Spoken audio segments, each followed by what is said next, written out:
Based on the popular dystopian novel from Margaret Atwood, The Handmaid's Tale stars Elisabeth Moss as Offred, a fertile woman in infertile land. The handmaid's job is to bring children to a rich, powerful man and their infertile wives. Such a story can leave you with tons of misjudgments, so without any further ado, here's everything even the most dedicated fans got wrong about the show. Serena Joy's inability. Serena Joy's inability to reproduce has nothing to do with her getting shot. Quite often, these kind of shows can come with a perplexing story, and it's perfectly normal for you not to get their intentions completely. In an interview on May Day, the Handmaid's Tale podcast, Miller actually talked about things fans misunderstand and how their intentions can often be mistaken. For instance, he talked about the Season 2 episode of the show where we saw a flashback of Serena Joy getting shot during a protest. Until now, you probably thought that the bullet struck her reproductive organs, hence her infertility. But Miller said that even before the incident, Serena Joy wasn't able to give birth to a child. And the aforementioned incident had nothing to do with her infertility. It has dropped 61% in the last 12 months! The meaning of the set. Throughout the show, you get to see Offred's room a couple of times, and you might think that there's nothing, extraordinary about it. But you'll be surprised when you find out the deep meaning in some of the touches in the room. The creators put some interesting details. For instance, the room Offred lives in has a desk. And as we all know, women are forbidden to write. This only shows the time when Offred was still June Osborne. Back then, she was a writer and editor. So this is simply a reminder of her past life. You don't know her name, do you? Moira, come on! Write your paper. Not the first adaptation.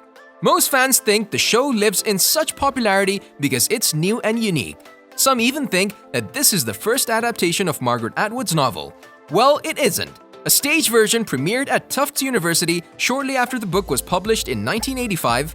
There's also been an opera and even a ballet. Maybe Hulu's show is the first of its kind, but the novel was twice adapted into a radio play and into a film in 1990 with Natasha Richardson and Faye Dunaway.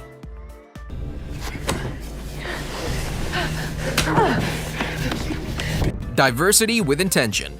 If you're a big fan of the show, you've probably read the novel as well. In the novel, one of the worst things in Gilead was the resettling of non-white children of Ham, indicating that every character was white. Now, you've certainly noticed the diversity in the show, and you probably thought that there's no deeper meaning behind it. But producer Bruce Miller explained that the show was made with such diversity because of a significant reason. He couldn't stand seeing only white characters in his show. What's the difference between making a TV show about racists and making a racist TV show, where you don't hire any actors of color, he said. Throughout the years, Atwood stated that her story isn't science fiction. This hits hard since, according to her, everything that happens in the show has happened in society already. She's also stated that something like Gilead could happen no matter what. Well, that should certainly scare us.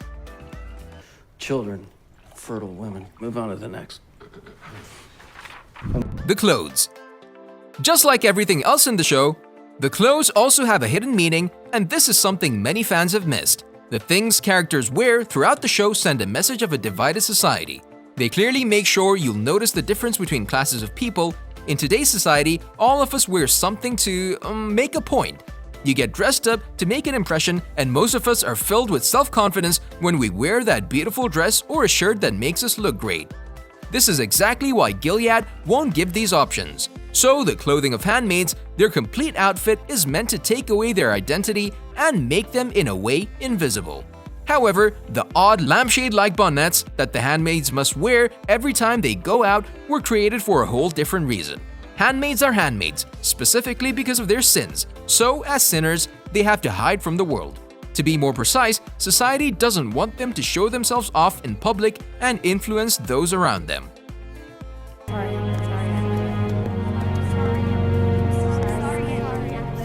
The birth rate. That's not the case in the book, though. Now, why are these women forced to give birth in addition to their supposed past sins? What really happened? Most fans think that the reason is the sudden birth rate drop. Well, that's not the case. The obvious rise in infertility is because of the toxic radiation and environmental pollution that is having an influence on the health of all of Gilead's residents.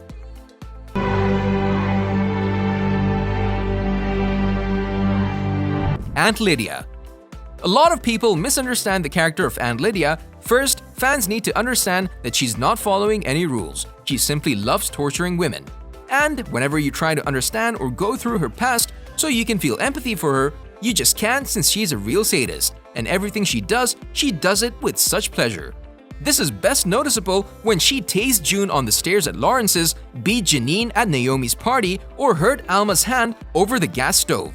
Also, when Aunt Lydia tells the news to June about Omar and his family, she somehow enjoys the hurt in June's eyes. So yeah, she's definitely a sadist. Tasing June on the stairs. Let's go back again. In the second season, Aunt Lydia is being stabbed by Emily, and no one can forget that. Then, in the third season, she goes to visit June at Lawrence's house.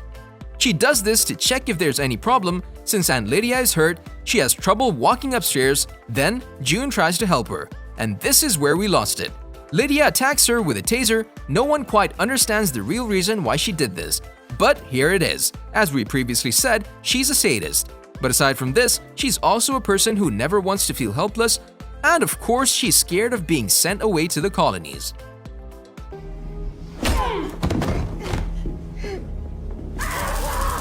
Sons of Ham. In an interview, the director of the show, Bruce Miller, talked about why he chose to make so many differences when he was adapting the novel into a television series. What we need to understand is that prejudices don't end with women. In the book, Offred refers to the Sons of Ham, the citizens who were left out from the rest of Gilead society. She also talked about how people of other religions either had to convert or die. Gilead allowed Jewish people to leave Gilead and go to Israel. They'll follow your lead to pray, understand? How much time has passed? Probably the most asked question about the show is how much time has passed, and what year is it on season 3 of The Handmaid's Tale? Also, have you guys ever tried to connect the dates to the timing? In fact, it's really accurate to say that the series is happening in the current time, 2021. For instance, in the scene when June stays in the old Boston Globe building, we can see a newspaper that shows the bombing and gunning during the President's Day massacre that occurred in September 2014. Organized by Gilead's Sons of Jacob, the massacre ended up killing plenty of officials and civilians. And after the attack, the terrorist group destroyed American democracy, declaring martial law. And season 3 of The Handmaid's Tale was released in 2019. Since then, it has been 5 years after the attack. Now, Gilead apparently didn't take the fundamentalist organization too long to take over the United States.